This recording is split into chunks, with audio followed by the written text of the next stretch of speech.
안녕하세요, 여러분. 오늘 밤도 함께 해주셔서 고맙습니다. 저는 올해 49살 김미선이라고 합니다. 49살, 지금 제가 들려드릴 이야기는 불과 석 달 전에 일어난 일인데요. 아직도 믿기지 않을 만큼 충격적인 일이었어요. 여러분도 혹시 가족 중에 갑자기 종교에 빠진 분이 계신가요? 저희 할머니가 바로 그랬거든요. 80이 넘으신 나이에 갑자기 영생의 빚이라는 곳에 다니기 시작하셨어요. 그날도 평범한 화요일 오후였습니다. 할머니 댁에 안부 인사를 드리러 갔는데 현관문 앞에서부터 이상한 냄새가 났어요. 달콤하면서도 묵직한, 마치 오래된 향 냄새 같은 거요. 할머니는 원래 향 같은 걸 피우지 않으시는 분인데 말이에요. 할머니, 들어갈게요. 문을 열고 들어가니 거실이 완전히 달라져 있었습니다. 벽면 가득 처음 보는 그림들이 걸려 있고 탁자 위에는 촛불이 켜져 있었어요. 그리고 할머니 옆에는 30대 중반쯤 되어 보이는 젊은 남자가 앉아 있었습니다. 아, 미선이구나. 이분은 우리 교회 김 전도사님이야. 할머니의 목소리가 평소보다 훨씬 맑았어요. 아니, 밝다기보다는 뭔가 들떠있다는 표현이 맞을까요? 마치 좋은 일이라도 생긴 것처럼요. 김 전도사라는 분은 저를 보더니 환한 미소를 지었습니다. 너무 완벽한 미소였어요. 마치 연습을 많이 한 것 같은. 안녕하세요. 할머니께서 손녀분 이야기를 많이 해주셨어요. 정말 효부시라고 하시더라고요. 아, 네. 안녕하세요. 저는 어색하게 인사를 했지만 마음 한편으로는 불편했습니다. 할머니가 낯선 남자와 단둘이 계신 것도 그렇고 집안 분위기가 너무 달라진 것도 그렇고요. 할머니, 요즘 어떻게 지내세요?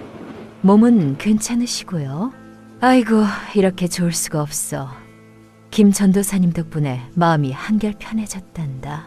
할머니는 그 젊은 남자를 바라보며 말씀하셨는데 그 눈빛이 뭔가 이상했어요. 마치 완전히 다른 사람이 된 것 같았달까요. 김 전도사는 저를 보더니 부드럽게 말했습니다. 할머니께서 최근에 많이 외로우셨나 봐요. 하지만 이제 우리 영생에 빗대서 새로운 가족을 만나셨으니까 걱정하지 마세요. 새로운 가족이라는 말에 제 가슴이 철렁했습니다. 뭔가 불길한 예감이 들었어요. 할머니, 잠깐 부엌에서 이야기 좀 할까요? 미선아, 왜 그러니?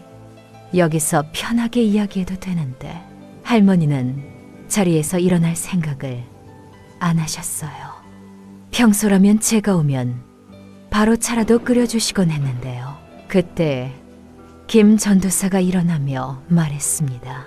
아, 그럼 저는 이만 가보겠습니다. 할머니, 내일 오후 2시에 뵙겠어요. 네, 전도사님. 조심히 가세요. 할머니는 그를 현관까지 배웅하고 오셨어요. 문이 닫히자마자 저는 할머니께 물었습니다. 할머니, 언제부터 그 교회에 다니기 시작하신 거예요? 한 달 정도 됐나? 미선아, 너도 한번 같이 가볼래? 정말 좋은 곳이야. 할머니의 목소리에는 확신이 가득했습니다. 그런데 그 확신이 오히려 제게는 불안감을 주었어요.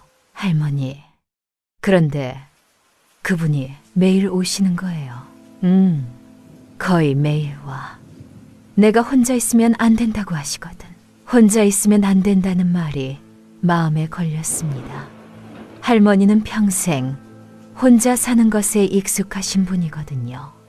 할아버지 돌아가신 후로 10년 넘게 혼자 잘 지내오셨는데요. 그리고 미선아, 내가 너한테 할 이야기가 있어. 할머니가 갑자기 진지한 표정을 지으셨습니다. 무슨 이야기요, 할머니? 우리 교회에서 특별한 기도회를 하는데 거기에 헌금을 좀 해야 할 것 같아 제 심장이 빨리 뛰기 시작했습니다. 이런 상황을 뉴스에서 본 적이 있었거든요. 얼마나요, 할머니? 200만 원 정도면 될 것 같은데. 200만 원. 할머니에게는 결코 작은 돈이 아니었습니다. 연금으로 생활하시는 할머니에게는 한 달 생활비보다 많은 돈이었거든요. 할머니, 그건 너무 많은 것 같은데요. 다시 한번 생각해 보세요. 미선아, 넌 아직 몰라. 이 돈으로 우리 가족 모두에게 복이 올 거야. 할머니의 눈빛이 점점 더 이상해졌습니다. 마치 무언가에 홀린 것 같았어요. 그날 밤 집에 돌아와서도 계속 할머니 생각이 났습니다. 분명 뭔가 잘못되고 있었어요. 하지만 그때만 해도 저는 이것이 우리 가족 모두를 뒤흔들 엄청난 비밀의 시작일 줄은 몰랐습니다. 혹시 여러분도 비슷한 경험이 있으신가요? 가족이 갑자기 달라졌을 때의 그 불안감 말이에요. 다음 날 아침 저는 일찍 일어나서 인터넷 검색을 시작했습니다. 영생의 빛. 이 단어를 검색창에 입력하는 제 손이 떨렸어요. 검색 결과는 제 예상보다 훨씬 심각했습니다. 첫 번째 기사 제목부터 충격적이었거든요. 영생의 빛 교주, 신도 재산 편취 혐의로 수사 중. 두 번째 기사는 더했습니다. 80대 노인, 전 재산 헌금 후 노숙자 신세. 이게 뭐야? 제 입에서 절로 탄식이 나왔습니다. 손이 덜덜 떨려서 마우스를 제대로 잡을 수가 없었어요. 기사를 하나씩 읽어보니 더욱 끔찍했습니다. 주로 독거노인들을 타겟으로 접근해서 가족 역할을 해주다가 점진적으로 재산을 빼내는 수법이었어요. 그것도 아주 교묘하게요. 처음에는 작은 헌금부터 시작했어. 점점 더 큰 금액을 요구한다. 특히 가족을 위한 특별 기도라는 명목으로 고액의 헌금을 요구하는 것이 이들의 전형적인 수법이다. 기사 속 문장이 어젯밤 할머니 말씀과 정확히 일치했습니다. 우리 가족 모두에게 복이 올 거야. 할머니가 하신 그 말씀 말이에요. 저는 급히 핸드폰을 집어들고 할머니께 전화를 드렸습니다. 신호음이 길게 울렸지만 받지 않으셨어요. 한 번, 두 번, 세 번. 할머니는 평소에 전화를 잘 받으시는 분인데 이상했어요. 불안한 마음으로 회사에 갔지만 일이 손에 잡히지 않았습니다. 동료들과 점심을 먹으면서도 계속 할머니 생각만 났어요. 미선 씨, 요즘 무슨 걱정이라도 있어요? 얼굴이 안 좋아 보여요? 옆자리 김 과장님이 걱정스러운 표정으로 물어보셨어요. 아, 그냥 가족 일로 좀 자세히 말하기가 어려웠습니다. 할머니가 사이비 종교에 빠졌다고 말하기엔 너무 부끄러웠거든요. 가족 일이면 더 신경 쓰이죠. 혹시 도움이 필요하면 언제든 말해요. 김 과장님의 따뜻한 말씀에 마음이 좀 편해졌지만 여전히 불안했습니다. 오후 3시쯤 저는 참을 수 없어서 조퇴를 내고 할머니 댁으로 향했습니다. 지하철을 타면서도 계속 할머니께 전화를 드렸지만 여전히 받지 않으셨어요. 할머니 아파트에 도착해서 현관 앞에 섰을 때 또다시 그 이상한 향냄새가 났습니다. 어제보다 더 진한 것 같았어요. 그리고 안에서 남자 목소리가 들렸습니다. 할머니께서는 정말 복 받으실 분이에요.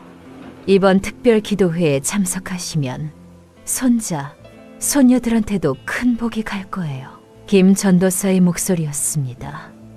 어제보다 더 감미롭고 설득력 있게 들렸어요. 그래, 그럼 좋겠구나. 우리 미선이도 우리 민수도 다 잘 되었으면 좋겠어. 할머니의 목소리는 어제보다 더 의존적으로 들렸습니다. 마치 그 사람 말이라면 뭐든 믿을 것처럼요. 저는 문을 두드렸습니다. 할머니, 저예요. 미선이에요. 잠시 조용해지더니 할머니가 문을 여셨어요. 어머, 미선아, 왜 이렇게 일찍 왔니? 전화를 안 받으셔서 걱정돼서 왔어요. 거실로 들어가니 역시 김 전도사가 앉아 있었습니다. 탁자 위에는 어제 없던 서류들이 놓여 있었어요. 안녕하세요, 미선 씨. 어제 뵈었죠? 김 전도사는 여전히 완벽한 미소를 지었지만 제가 갑자기 나타난 것에 살짝 당황하는 것 같았어요. 네, 안녕하세요. 할머니, 그 서류는 뭐예요? 저는 탁자 위 서류를 가리키며 물었습니다. 할머니는 김 전도사를 쳐다보더니 조심스럽게 대답하셨어요. 아, 그건 기도회 신청서야. 기도회 신청서요? 제가 서류를 자세히 보려고 하자 김 전도사가 재빨리 서류를 정리하며 말했습니다. 아, 이건 교회 내부 서류라서 외부인은 보시면 안 돼요. 외부인이라는 말에 제 가슴이 뜨끔했습니다. 저는 할머니의 손녀인데 외부인이라니요. 할머니, 잠깐 화장실 좀 다녀올게요. 저는 일부러 화장실에 간척하면서 복도에서 그들의 대화를 엿들었습니다. 전도사님, 우리 미선이가 자꾸 방해하면 어떡하죠? 걱정하지 마세요, 할머니. 가족들이 처음엔 다 그래요. 하지만 할머니께서 복 받으시는 걸 보면 금방 이해하게 될 거예요. 그 순간 저는 깨달았습니다. 이 사람들이 할머니를 완전히 조종하고 있다는 것을요. 그리고 제가 방해가 된다고 생각하고 있다는 것도요. 여러분이라면 어떻게 하셨을까요? 가족을 구하기 위해서라면 어디까지 할 수 있으신가요? 화장실에서 나오면서 저는 최대한 자연스럽게 행동하려고 했습니다. 하지만 마음은 이미 결정되어 있었어요. 할머니를 이 상황에서 구해내야 한다고요. 할머니, 김 전도사님께서는 언제 처음 오셨던 거예요? 저는 소파에 앉으며 물었습니다. 김 전도사의 표정이 순간 굳어지는 것을 놓치지 않았어요. 한 달 전쯤? 맞죠, 전도사님? 네, 그쯤 됐네요. 할머니께서 공원에서 혼자 앉아 계시길래 말씀을 드렸죠. 공원에서 혼자 앉아 있는 할머니에게 접근했다는 말이 섬뜩했습니다. 전형적인 수법이었거든요. 외로운 노인을 타깃으로 삼는 할머니는 공원에 자주 가세요? 요즘엔 잘 안 가지. 전도사님이 밖에 혼자 다니면 위험하다고 하셨어. 또 다른 조종의 증거였습니다. 할머니를 고립시키고 있었어요. 그런데 미선 씨도 우리 교회에 한번 오셔서 구경해 보세요. 정말 좋은 곳이에요. 김 전도사가 갑자기 제게 제안했습니다. 그의 눈빛에서 뭔가 계산하는 듯한 기색을 느꼈어요. 저는 바빴어요. 직장도 다니고 직장에서 스트레스 많이 받으시죠? 우리 교회에서 마음의 평안을 찾으실 수 있을 텐데. 이 사람은 대화 하나하나가 다 계산되어 있었습니다. 제 약점을 파고들려고 했어요. 할머니, 저 잠깐 마트에서 장 좀 봐올게요. 할머니 드실 것들로요. 그래, 미선아, 고마워. 저는 일부러 집을 나왔습니다. 그리고 아파트 주차장에서 할머니 집 창문이 보이는 곳에 숨어서 기다렸어요. 30분쯤 지나자 김 전도사가 나왔습니다. 그런데 이상한 건 그가 나오면서 핸드폰으로 누군가와 통화를 하고 있었어요. 네, 할머니는 거의 준비됐어요. 손녀가 좀 방해되긴 하는데. 네, 알겠습니다. 내일까지는 서류를 받아내겠어요. 서류를 받아낸다는 말이 무서웠습니다. 도대체 무슨 서류를 할머니께 받으려는 걸까요? 김 전도사가 완전히 사라진 후 저는 다시 할머니 댁으로 올라갔습니다. 할머니, 저 왔어요. 어머, 벌써 왔니? 장은 안 봤구나. 아, 할머니, 사실 제가 물어볼 게 있어요. 저는 할머니 옆에 앉으며 조심스럽게 말을 꺼냈습니다. 김 전도사님이 할머니께 어떤 서류에 서명해달라고 하신 적 있으세요? 할머니의 표정이 순간 어두워졌습니다. 왜 그런 걸 물어보니 그냥요. 요즘 사기꾼들이 노인분들한테 이상한 서류에 서명하게 해서 돈을 빼내는 경우가 많다고 해서요. 미선아, 우리 전도사님은 그런 분이 아니야. 정말 좋은 분이시거든. 할머니의 목소리에 확신이 가득했지만 동시에 뭔가 숨기고 있다는 느낌도 들었어요. 할머니, 혹시 통장이나 도장을 맡겨달라고 하신 적은 없으세요? 그건 안전하게 보관해 주시겠다고. 할머니의 목소리가 점점 작아졌습니다. 제 예상이 맞았어요. 할머니, 통장이랑 도장을 어디에 맡기신 거예요? 미선아, 넌 왜 자꾸 그런 걸 물어보니? 전도사님을 의심하는 거야? 할머니가 갑자기 화를 내셨어요. 평생 저한테 화내신 적이 거의 없는 할머니가요. 그 순간 저는 깨달았습니다. 할머니가 이미 너무 깊이 빠져 있다는 걸요. 그리고 제가 개입하면 할수록 할머니와 멀어질 수 있다는 것도요. 할머니, 죄송해요. 그냥 걱정돼서 그랬어요. 미선아, 나도 이제 나이가 많아서 혼자서는 이런 일들을 처리하기 어려워. 전도사님이 도와주시니까 얼마나 고마운지 몰라. 할머니의 말씀을 들으니 가슴이 먹먹했습니다.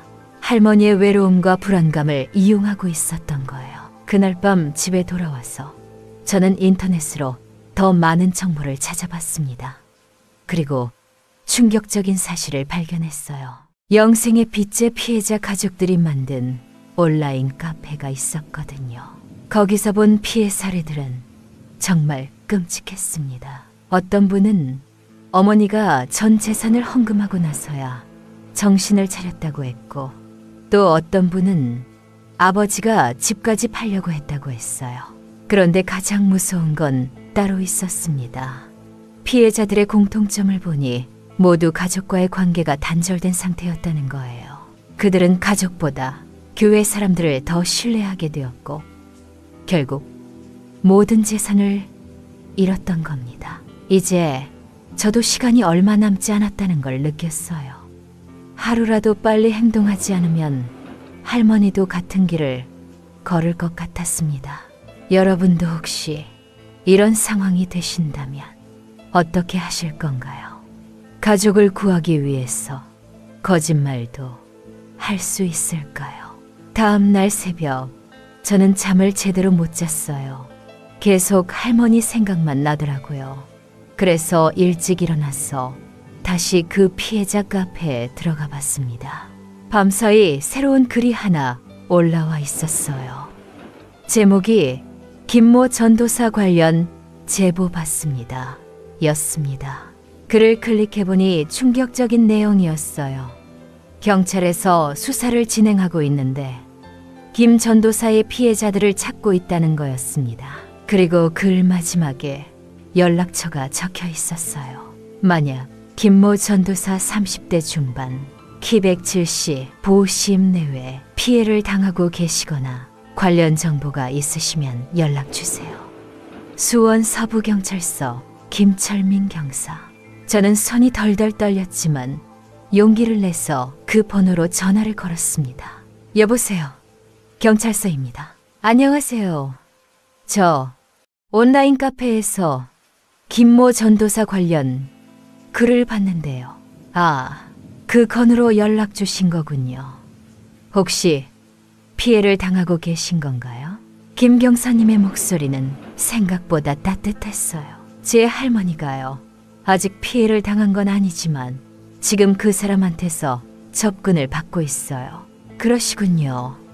실례지만 잠깐 시간 내서 한번 만날 수 있을까요? 이런 건 전화보다는 직접 만나서 이야기하는 게 좋거든요. 저는 바로 오늘 점심시간에 만나기로 했습니다. 회사에 반차를 내고 경찰서로 향했어요. 경찰서는 생각보다 따뜻한 분위기였습니다. 김 경사님은 40대 중반쯤 되어 보이는 분이었는데 첫 인상부터 믿음직스러웠어요. 앉으세요. 커피 드실까요? 네, 감사합니다. 할머니 걱정이 많으시겠어요. 가족분이 이런 일을 당하면 정말 마음이 아프죠. 김 경사님의 첫마디에 제 마음이 좀 누그러졌어요. 경사님, 제가 어떻게 해야 할까요? 할머니는 완전히 그 사람을 믿고 계세요. 일단 다행인 건 아직 큰 피해가 발생하지 않았다는 거예요.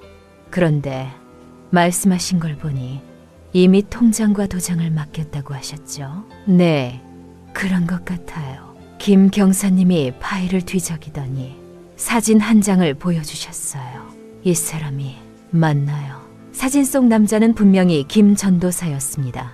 하지만 사진에서의 모습은 할머니 댁에서 본 것과 달랐어요.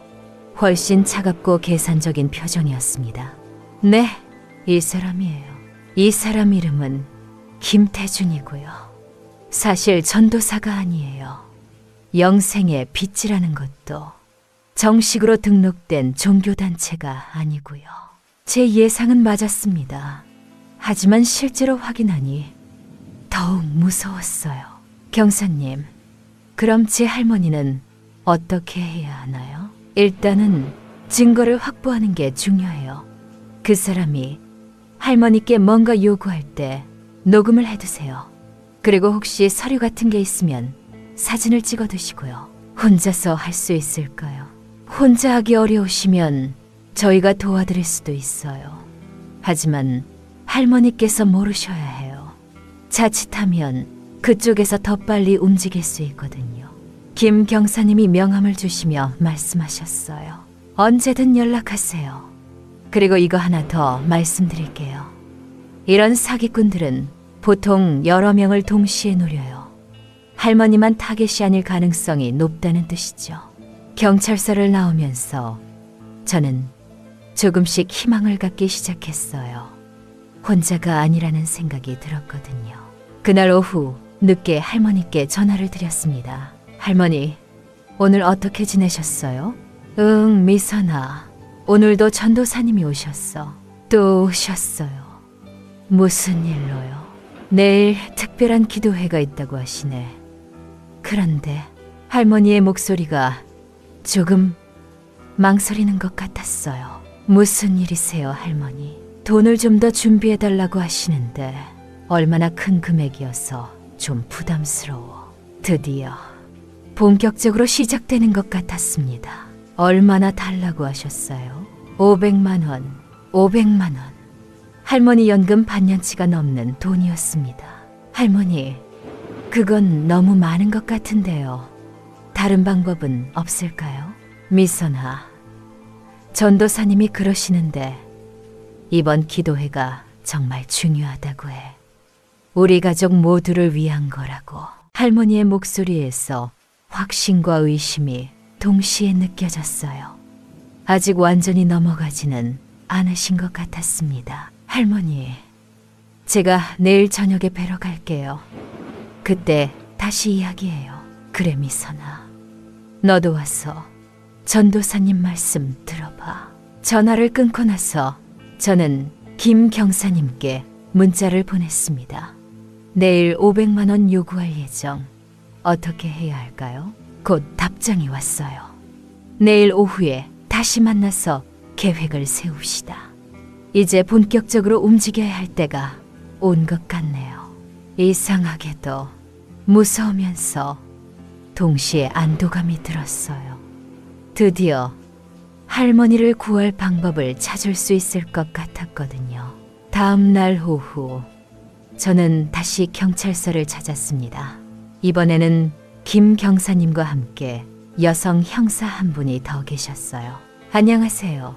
저는 박영희 형사입니다. 이런 사건을 전문으로 담당하고 있어요. 박 형사님은 50대 초반쯤 되어 보이는 분이었는데 첫 느낌부터 매우 든든해 보였습니다. 미선 씨, 어젯밤에 할머니와 통화하신 후에 또 연락 오신 게 있나요? 김 경사님이 물어보셨어요. 네, 오늘 아침에 할머니께서 전화하셨는데요. 김 전도사가 오늘 저녁에 와서 최종 상담을 하겠다고 했대요. 최종 상담이라는 게 결국 돈을 받아가겠다는 뜻이겠네요. 박 형사님이 파일을 넘기며 말씀하셨어요. 그런데 미선 씨, 이 작업이 쉽지 않을 거예요. 할머니께서 모르는 상태에서 증거를 확보해야 하거든요. 어떻게 해야 하나요? 저는 떨리는 목소리로 물었습니다. 일단 오늘 저녁에 미선 씨가 할머니 댁에 가세요. 그리고 자연스럽게 그 자리에 있으면서 대화를 녹음하는 거예요. 김 경사님이 작은 녹음기를 꺼내 보여주셨어요. 이거 옷 안쪽에 붙여두시면 잘 들려요. 그런데 중요한 건 절대로 들키면 안 된다는 거예요. 만약 들키면 어떻게 되나요? 그러면 그 사람이 바로 사라져버릴 수 있어요. 그러면 할머니는 물론이고 다른 피해자들도 구하기 어려워져요. 박 형사님의 말씀에 제 어깨가 무거워졌습니다. 저 혼자만의 문제가 아니었거든요. 그리고 미선 씨, 혹시 연기를 해본 적 있으세요? 연기요? 네. 오늘은 김태준이 의심하지 않도록 할머니를 완전히 신뢰하는 손녀 역할을 하셔야 해요. 이게 가장 어려운 부분일 것 같았어요.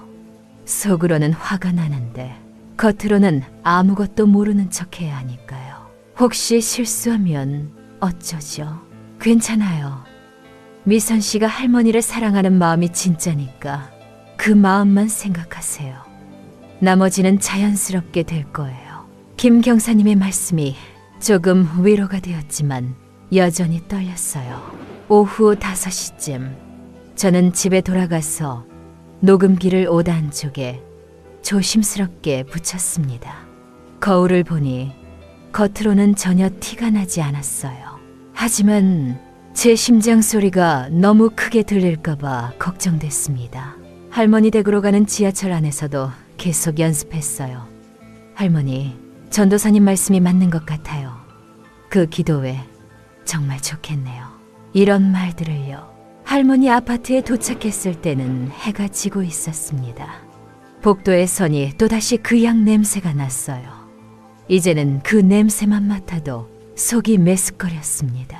할머니, 저예요. 문을 두드리자 할머니가 평소보다 빨리 문을 열어주셨어요. 어머, 미선아. 마침 잘 왔네. 전도사님이 계셔.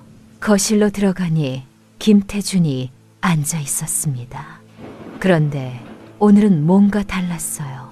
더 정장 차림이었고 가방도 더 큰 걸 가져왔더라고요. 안녕하세요, 미선 씨. 오늘 오셔서 다행이에요. 그의 미소는 여전했지만 눈빛이 예전보다 더 날카로워진 것 같았어요. 네, 안녕하세요. 할머니가 특별한 기도회 이야기를 해주셨어요. 저는 최대한 관심 있는 척 말했습니다. 아, 그러셨군요. 정말 특별한 기도회예요. 할머니께서 참석하시면 가족 모두에게 큰 복이 올 거거든요.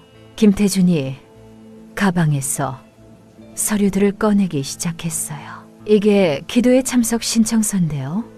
여기에 헌금 내역도 적혀 있어요. 서류를 보니 특별 기도회 헌금 500만 원이라고 적혀 있었습니다. 그 아래쪽에는 작은 글씨로 뭔가 더 적혀 있었는데 너무 작아서 잘 보이지 않았어요. 할머니, 정말 좋은 기회인 것 같아요. 제 입에서 나오는 말이지만 너무 어색했어요. 하지만 김태준은 만족스러운 표정을 지었습니다. 미선 씨도 이해해 주시니 다행이네요. 사실 가족들이 처음엔 다 의심하거든요. 아, 그래요? 그런데 이 돈은 어떻게 준비해야 하나요? 저는 일부러 구체적인 질문을 했어요. 녹음기에 명확하게 들어가도록 현금으로 준비해 주시면 돼요. 내일 오전에 제가 모셔다 드릴 테니까요. 그 순간 할머니의 표정이 조금 어두워졌어요. 전도사님, 그런데 그 돈이 너무 많은 것 같아서요. 혹시 좀 줄일 수는 없을까요? 할머니, 이건 정해진 금액이에요.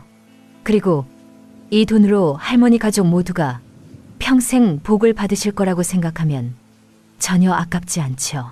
김태준의 목소리가 조금씩 강압적으로 변하고 있었어요. 그런데 할머니 통장에 그만큼 돈이 있나요?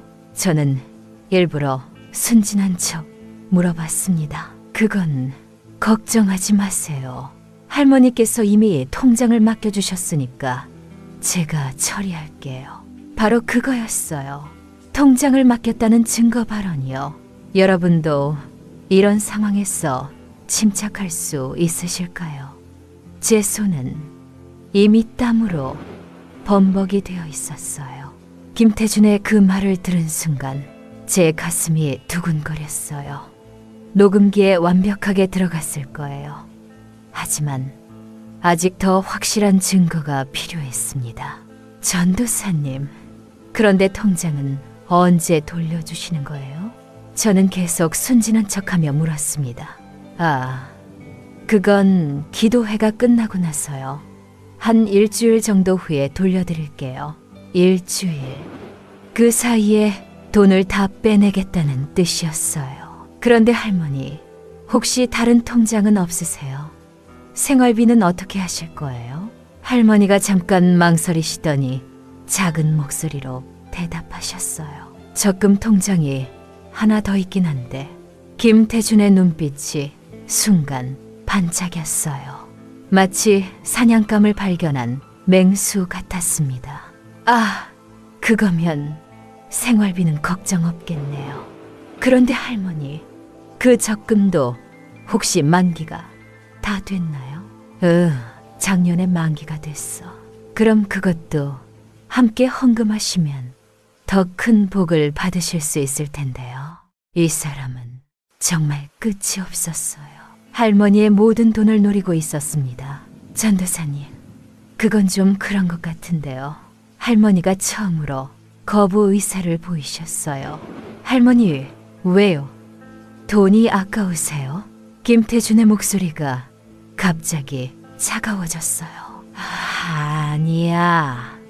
그런 게 아니라 그냥 생활비는 남겨둬야 할 것 같아서.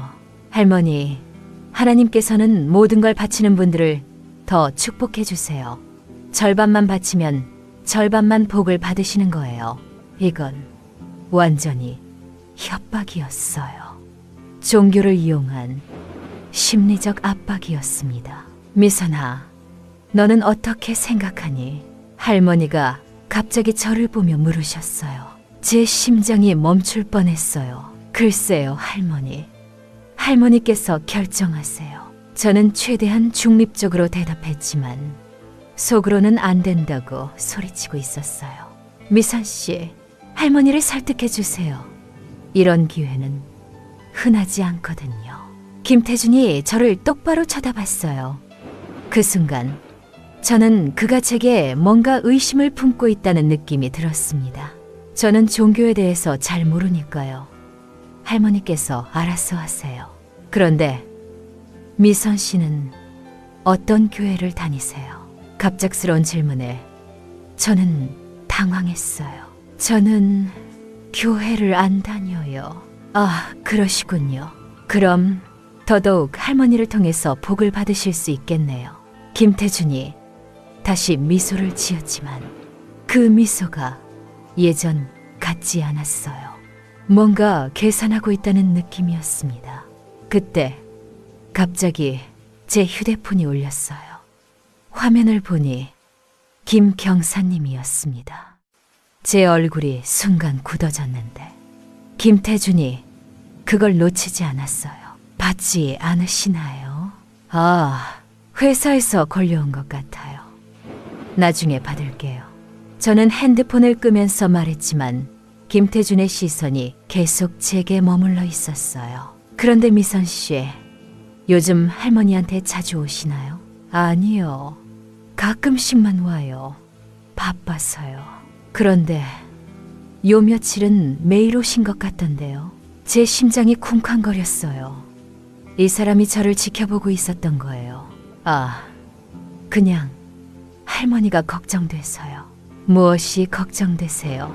김태준의 질문이 점점 더 날카로워졌어요. 그냥 혼자 계시니까요. 할머니는 이제 혼자가 아니에요. 우리 교회 식구들이 있으니까요. 그 말에서 소름이 돋았어요. 할머니를 완전히 고립시키려는 의도가 느껴졌거든요. 할머니가 부엌으로 물을 가지러 가신 사이 김태준이 저에게 다가왔어요. 미선 씨, 혹시 할머니 일에 너무 개입하시는 건 아니에요? 그의 목소리가 위협적으로 들렸어요. 무슨 말씀이세요? 할머니께서 새로운 삶을 시작하려고 하시는데 가족들이 방해하면 안 되죠. 저는 방해하는 게 아니라 걱정하는 거예요. 걱정이 과하면 독이 될 수도 있어요. 그 순간 저는 확신했어요. 이 사람이 저를 위험한 존재로 보고 있다는 걸요. 여러분도 이런 상황에서 계속 연기할 수 있을까요? 저는 이미 한계에 다다르고 있었어요. 할머니가 부엌에서 돌아오시는 발소리가 들렸을 때 저는 가슴이 터질 것 같았어요. 김태준은 재빨리 자리로 돌아가서 다시 그 완벽한 미소를 지었습니다. 할머니, 물 감사해요. 그래, 전도사님. 그런데 아까 이야기 계속해볼까? 할머니가 앉으시면서 말씀하셨어요. 저는 김태준이 저를 어떻게 볼지 몰라서 긴장하고 있었습니다. 네, 할머니. 그럼 적금 통장도 함께 준비해 주시면 좋겠어요. 전도사님, 그런데 정말 다 써도 괜찮을까요? 나중에 병원비라도 필요하면 어떡하죠? 할머니의 목소리에서 불안함이 느껴졌어요. 아직 완전히 넘어가지 않으셨다는 뜻이었습니다. 할머니, 걱정하지 마세요. 하나님께서 다 채워주실 거예요. 그리고 건강도 좋아지실 거고요. 김태준이 할머니의 손을 잡으며 말했어요. 그 순간 저는 소름이 돋았습니다. 그런데 미선아, 너는 정말 괜찮다고 생각하니? 할머니가 다시 저를 보며 물으셨어요. 이번에는 정말로 제 의견을 듣고 싶어 하시는 것 같았습니다. 저는 잠깐 망설였어요. 지금이 할머니를 구할 수 있는 마지막 기회일 수도 있다는 생각이 들었거든요. 할머니, 사실은 그때 갑자기 현관문 벨이 울렸습니다. 모두 깜짝 놀랐어요. 누구지? 이 시간에? 할머니가 일어나시려고 하셨는데 김태준이 말렸어요. 할머니, 제가 나가볼게요. 혹시 이상한 사람일 수도 있거든요. 김태준이 인터폰을 확인하더니 표정이 굳어졌어요. 누구세요? 택배입니다. 인터폰 너머로 남자 목소리가 들렸어요.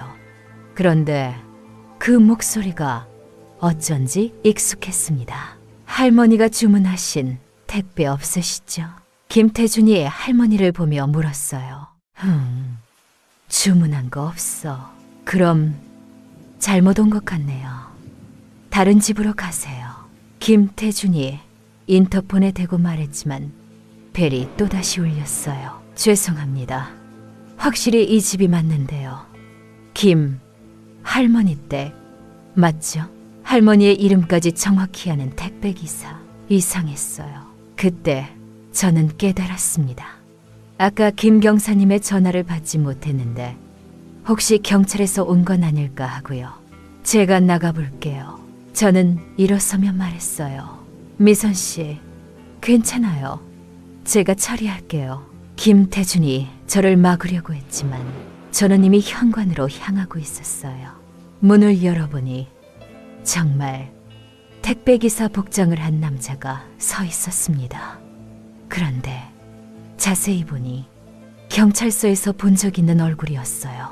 혹시 김미선 씨 계세요? 네, 저예요. 아, 이거 전해달라고 해서요. 그가 건넨 택배 박스를 보니 겉면에 작은 글씨로 뭔가 적혀 있었어요. 긴급 상황. 지금 당장 그곳을 나오세요.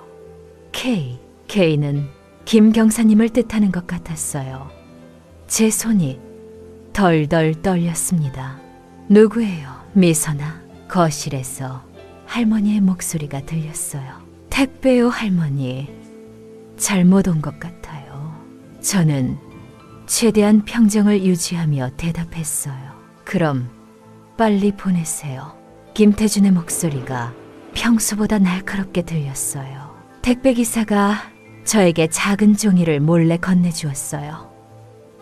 거기에는 5분 후 밖으로 나오세요 라고 적혀 있었습니다. 네, 알겠습니다. 수고하세요. 문을 닫고 거실로 돌아오는데 김태준이 저를 유심히 바라보고 있었어요. 뭘 그렇게 오래 이야기했어요? 아, 다른 집 찾는다고 물어봤어요. 저는 택배 박스를 탁자에 놓으며 자연스럽게 말했어요. 그런데 그 박스는 뭐예요? 아, 잘못 온 거라고 했는데 그냥 두고 갔어요. 김태준이 박스를 자세히 보더니 갑자기 얼굴색이 변했어요. 이거 누가 보낸 거죠? 그의 목소리가 완전히 달라져 있었어요. 더 이상 부드러운 전도사가 아니었습니다. 모르겠어요.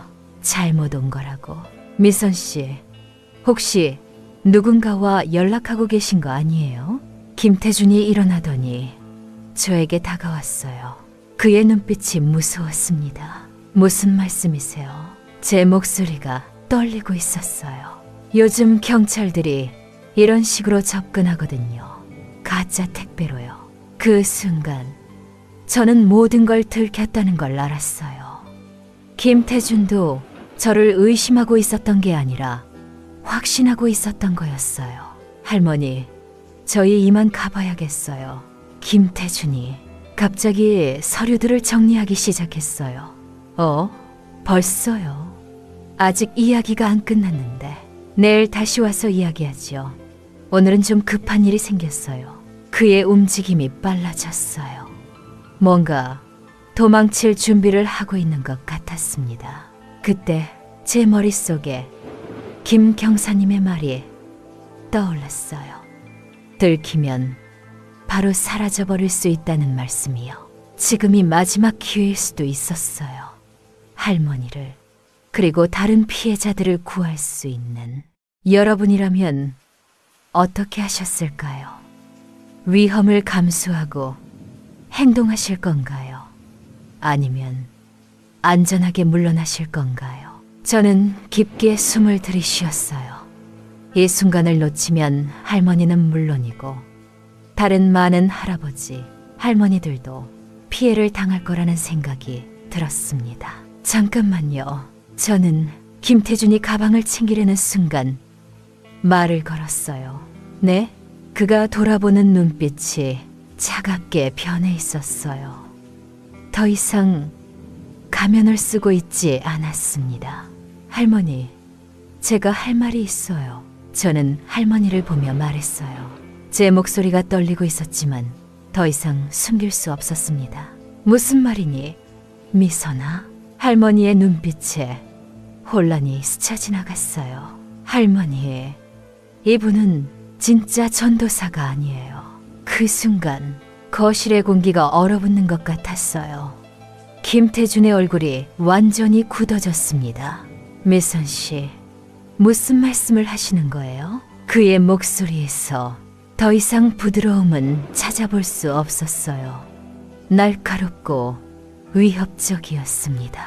할머니, 이 사람 이름은 김태준이고 영생의 빛은 가짜 종교단체예요. 경찰에서 수사하고 있어요. 미선아, 너 무슨 소리를 하는 거니? 할머니가 당황하시며 일어서셨어요. 미선 씨, 당장 그런 말 그만하세요. 김태준이 저에게 다가오며 협박하듯 말했어요. 그의 진짜 모습이 드러나고 있었습니다. 할머니, 이 사람이 할머니 통장을 가지고 있다고 했잖아요. 그리고 500만 원을 달라고 했고요. 저는 계속 말을 이어갔어요. 이제 멈출 수 없었습니다. 그건 기도회 때문이라고. 할머니의 목소리가 점점 작아졌어요. 의심이 생기기 시작하신 것 같았습니다. 할머니, 정식 교회에서는 이렇게 큰 돈을 요구하지 않아요. 그리고 통장을 맡기라고 하지도 않고요. 김태준이 갑자기 저에게 다가와서 제 팔을 붙잡았어요. 당신 지금 무슨 짓을 하는 거예요? 그의 소나기가 아팠지만 저는 참았어요. 놓으세요. 할머니 보세요. 이게 전도사의 모습이에요. 할머니가 그 광경을 보시더니 얼굴이 창백해지셨어요. 전도사님, 왜 그러시는 거예요? 할머니, 이 여자가 우리를 방해하고 있어요. 경찰과 짜고 있다고요. 김태준이 더 이상 연기하지 않고 본색을 드러내기 시작했어요. 경찰이요? 할머니의 목소리가 떨렸어요. 네, 할머니. 저는 할머니를 구하려고 했어요. 이 사람은 사기꾼이에요. 그때 갑자기 현관문이 열리는 소리가 났어요. 누군가가 들어오고 있었습니다. 경찰입니다. 김 경사님의 목소리가 복도에서 들려왔어요. 김태준이 제 팔을 놓으며 재빨리 뒷문 쪽으로 향했어요. 하지만 거기서도 경찰입니다 라는 소리가 들려왔습니다. 할머니, 괜찮으세요? 김 경사님과 박 형사님이 거실로 들어오셨어요. 이게 무슨 일이니? 미선아? 할머니가 멍한 표정으로 저를 보셨어요. 제 마음이 아팠습니다. 할머니가 받으실 충격을 생각하니까요. 김태준 씨, 사기 및 공문서 위조 혐의로 체포합니다. 박 형사님이 김태준에게 수갑을 채우셨어요. 그는 더 이상 저항하지 않았지만 저를 째려보고 있었어요. 할머니께 사과하세요. 저는 김태준에게 말했어요. 하지만 그는 끝까지 고개를 돌렸습니다. 할머니, 정말 죄송해요. 제가 더 일찍 막았어야 했는데. 저는 할머니 앞에 무릎을 꿇고 사과드렸어요. 미선아, 할머니의 목소리에서 모든 감정이 뒤섞여 들렸어요. 배신감, 안도감, 고마움, 슬픔이 모두 섞여 있었습니다. 할머니께서는 피해자세요. 잘못하신 거 없어요. 김 경사님이 할머니께 다가가서 말씀해 주셨어요. 거실에는 이상한 정적이 흘렀어요. 그 달콤했던 향 냄새만 여전히 남아 있었습니다. 하지만 이제 그 냄새는 속임수의 증거가 되어버렸어요. 창밖으로는 해가 완전히 져서 어둠이 깔리고 있었습니다. 긴 하루가 끝나가고 있었어요. 하지만 아직 끝나지 않았어요. 할머니와 저, 우리 가족이 이 일을 어떻게 받아들이고 극복할지가 남아 있었거든요. 김태준이 경찰에 끌려간 후 거실에는 저와 할머니 그리고 김 경사님만 남아 있었어요. 박 형사님은 증거물들을 수집하러 가셨고요. 할머니는 소파에 앉아서 계속 멍하니 허공을 바라보고 계셨어요. 가끔씩 고개를 흔들기도 하시고 한숨을 내쉬기도 하셨습니다. 할머니, 괜찮으세요? 저는 할머니 옆에 앉으며 조심스럽게 물어봤어요. 미선아, 나는 정말 바보였구나. 할머니의 목소리가 너무 작아서 겨우 들을 수 있었어요. 할머니, 그게 아니에요. 이런 사람들이 너무 교묘해서 그런 거예요. 김 경사님이 할머니께 다가가서 말씀해 주셨어요. 할머니께서만 속으신 게 아니에요. 지금까지 우리가 파악한 피해자가 20명이 넘어요. 모두 할머니처럼 선량하고 외로우신 분들이었어요. 20명. 생각보다 훨씬 많은 분들이 피해를 당했다는 사실에 제 가슴이 아팠습니다. 그런데 미선 씨가 용기 있게 신고해 주셔서 더 큰 피해를 막을 수 있었어요. 정말 고마워요. 김 경사님의 말씀에 저는 오히려 미안했어요. 할머니를 속이면서까지 증거를 수집해야 했으니까요. 할머니, 제가 거짓말해서 죄송해요. 녹음기를 숨기고 있었어요. 저는 옷 안쪽에서 녹음기를 꺼내 보여드렸어요. 너는 나를 구하려고 한 거구나. 할머니가 제 손을 잡으며 말씀하셨어요. 할머니의 손이 많이 차가웠습니다. 네, 할머니. 할머니가 피해 당하시는 걸 볼 수가 없었어요. 미선아, 고마워. 정말 고마워. 할머니의 눈에서 눈물이 흘러내렸어요. 저도 모르게 따라서 눈물이 났습니다. 김경사님이 조용히 자리를 비켜주셨어요. 저희 할머니와 손녀가 이야기할 시간이 필요하다는 걸 아신 것 같았어요. 할머니, 왜 그 사람을 믿으셨어요? 저는 정말 궁금했어요. 평소에 그렇게 조심스러우신 할머니가 어떻게 그런 사람에게 속으셨는지요. 미선아, 나는 너무 외로웠어. 할머니의 고백에 제 가슴이 아팠어요.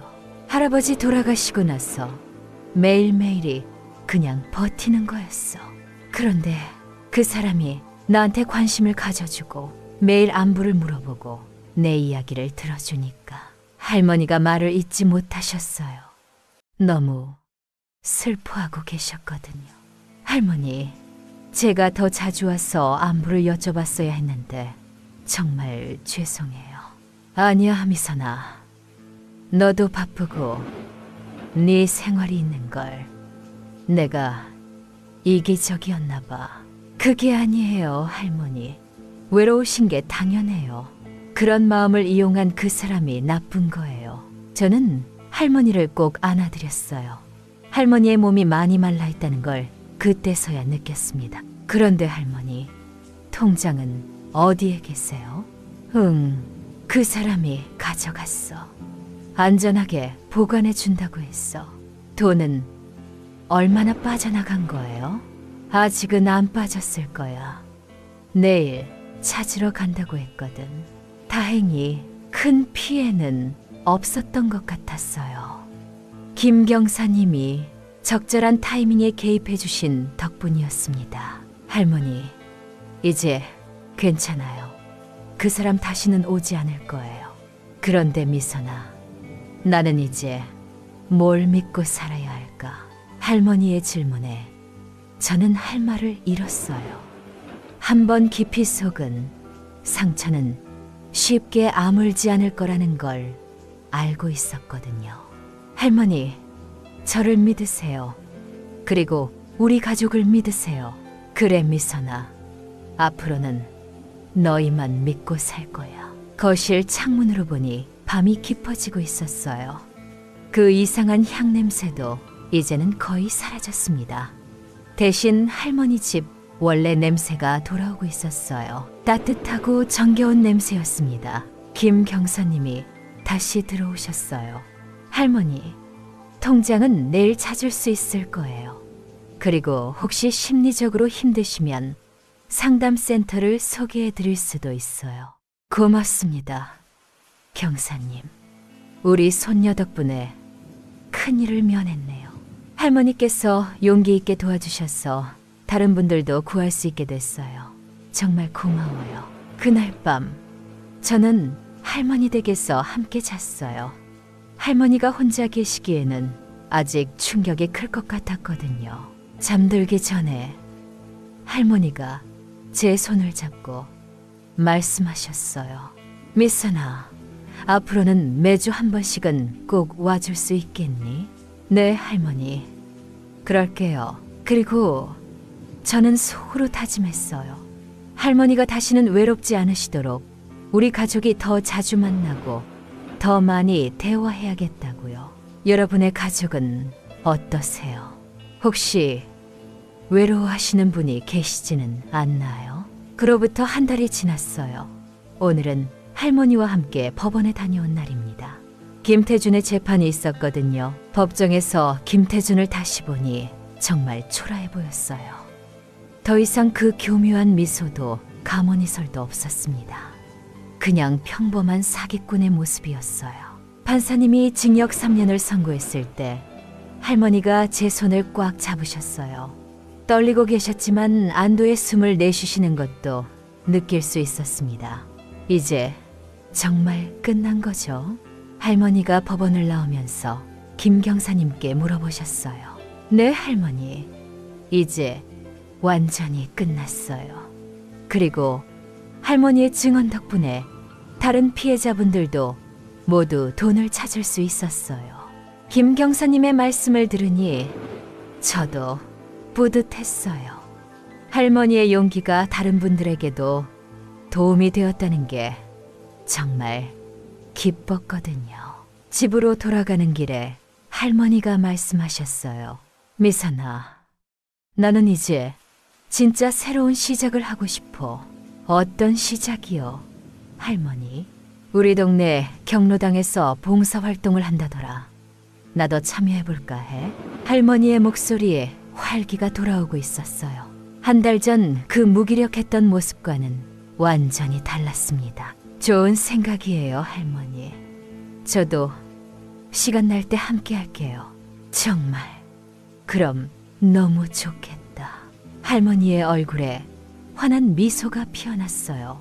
오랜만에 보는 진짜 미소였습니다.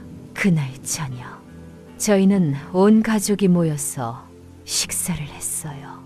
부모님과 오빠도 와서 함께 했고요. 이런 자리는 정말 오랜만이었어요. 어머니, 앞으로는 이상한 사람들 조심하세요. 아버지가 걱정스럽게 말씀하셨어요. 알아, 아들아. 이제는 가족들이랑 먼저 상의할 거야. 그리고 할머니, 외로우시면 언제든 연락하세요. 제가 자주 올게요. 오빠도 약속해 주었어요. 저는 그 순간 깨달았어요. 이 사건이 오히려 우리 가족을 더 가깝게 만들어 주었다는 걸요. 서로를 더 신경 쓰게 되었고 더 자주 만나게 되었거든요. 그런데 미선아, 너 정말 용감했어. 나도 그런 상황에서 그렇게 할 수 있을지 모르겠더라. 어머니가 제 등을 쓰다듬어 주시며 말씀하셨어요. 저도 무서웠어요. 하지만 할머니를 잃을 수는 없었거든요. 우리 미선이가 이제 정말 어른이 다 됐구나.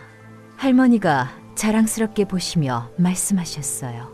식사를 마치고 집으로 가는 길에 저는 문득 그날 밤을 떠올렸어요.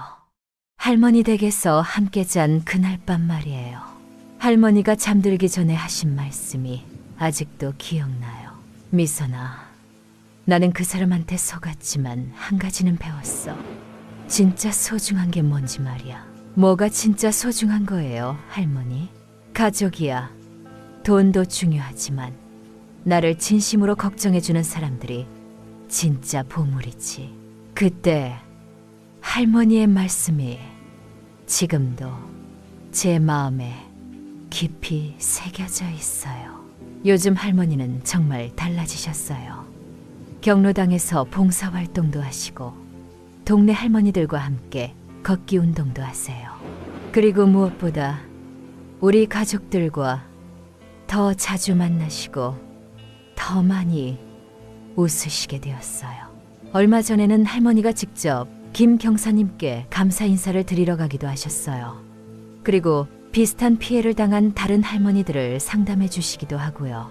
내가 당한 아픈 경험이라도 다른 사람들에게 도움이 될 수 있다면 의미가 있는 거 아니겠니? 할머니의 말씀에 저는 정말 감동했어요. 상처를 딛고 일어서서 다른 사람들을 돕는 할머니의 모습이 너무 자랑스러웠거든요. 지금 이 이야기를 여러분께 들려드리는 것도 같은 이유예요. 혹시 여러분 가족 중에도 비슷한 상황에 계신 분이 있다면 포기하지 마시고 도움을 요청하시라고요. 그리고 무엇보다 가족들끼리 더 자주 안부를 묻고 더 많은 시간을 함께 보내시라고요. 외로움이라는 건 정말 무서운 거더라고요. 사람을 판단력을 잃게 만들고 잘못된 선택을 하게 만들거든요.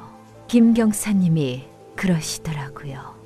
이런 사기 사건의 90%가 가족 간의 소통 부족에서 시작된다고요. 서로를 더 자주 만나고 더 많이 대화한다면 충분히 예방할 수 있는 일들이라고요. 오늘도 저는 할머니께 안부 전화를 드렸어요. 할머니, 오늘은 어떻게 지내셨어요?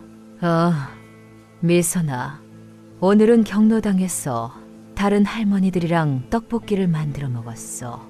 정말 재미있었지. 할머니의 밝은 목소리를 들으니 제 마음도 따뜻해졌어요. 이번 주말에 뵈러 갈게요. 그래, 기다리고 있을게. 사랑해, 우리 미선이. 저도 사랑해요, 할머니. 전화를 끊고 나서 저는 창밖을 바라봤어요. 어느새 겨울이 지나고 봄이 오고 있더라고요. 새로운 시작의 계절이었어요. 여러분도 사랑하는 가족들께 안부 전화 한 통 해보시는 건 어떨까요? 오늘 어떻게 지내셨어요? 라는 간단한 말 한마디가 누군가에게는 큰 위로와 힘이 될 수 있거든요. 그리고 혹시 주변에 외로워하시는 분이 계시다면 조금 더 관심을 가져주시면 좋겠어요. 때로는 그 작은 관심이 큰 사건을 예방할 수 있으니까요. 긴 이야기 끝까지 들어주셔서 정말 감사합니다. 오늘 밤도 여러분 모두 따뜻하고 평안한 밤 되시기 바라요. 그리고 사랑하는 사람들과 함께하는 소중한 시간들 많이 만드시길 바라면서 저는 이만 인사드릴게요. 안녕히 주무세요.